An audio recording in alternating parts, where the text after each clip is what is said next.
Hi everybody, my name is Dukerart. I'm an artist living up here in the wilds of Vermont, and it's freezing tonight.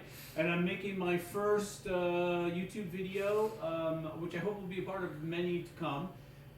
The first one is just to give everyone who's a painter an idea of how to make a fantastic easel inexpensively that will function in every way really that an artist needs, from the smallest paint to the biggest.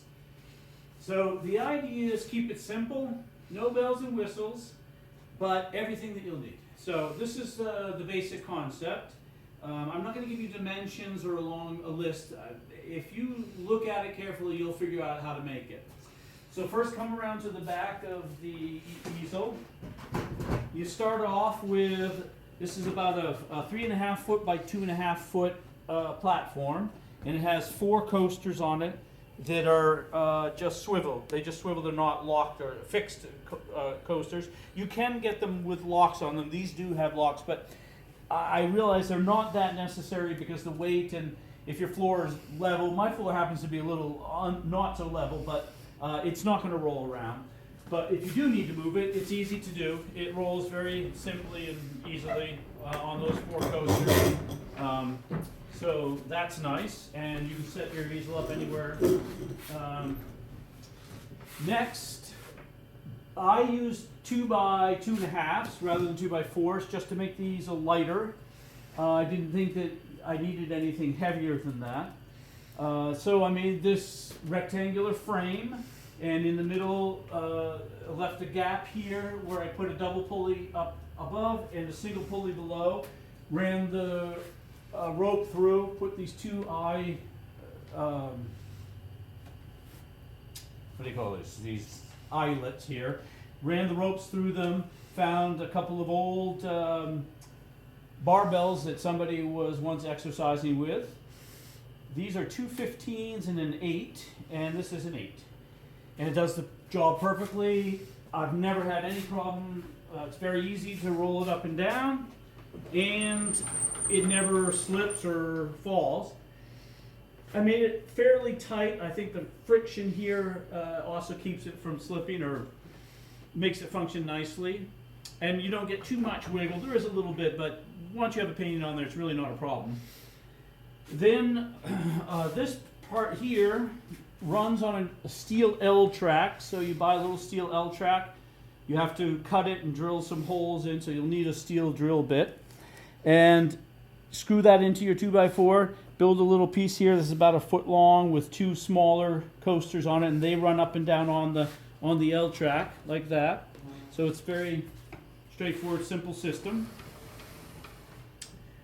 There's a block on the bottom just to keep it from not going too far down, and a block on the top to keep it from going too far up. I bought these nice brass covered screws that I use here as well, just because they look a little nicer than your regular sheetrock screw.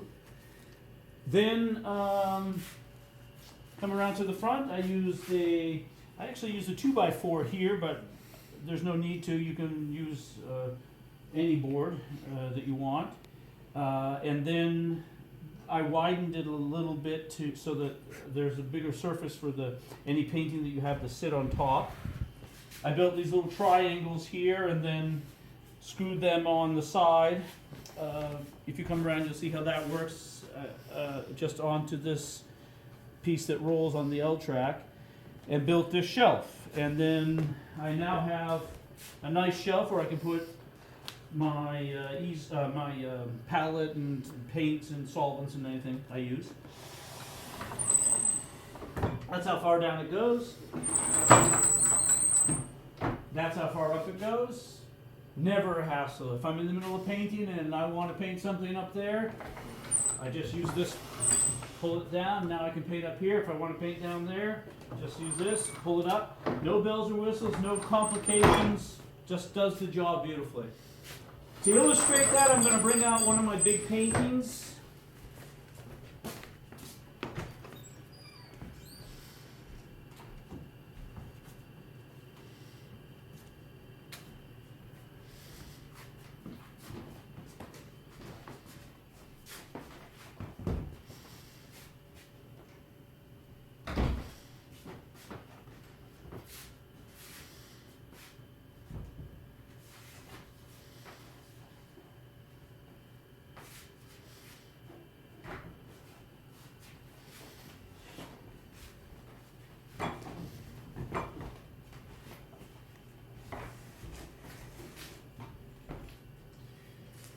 So this painting is still in progress, but it's about 9 foot wide and 4.5, about 5 foot tall maybe. So if I'm painting up here, this is perfect. If I want to paint down below, and any increment in between, never goes anywhere. Very easy to do, no fuss. So that's the easel that I suggest you make. You can make it half the size of this or anything in between. You don't have to do the same dimensions I do, and depending upon the height of your the ceiling in your studio, you're going to want to consider that. There's probably a way you could make this frame in the back quite a bit shorter and put extensions on it if you wanted to go up higher for some reason. I think that's it. And I hope you got everything you need there.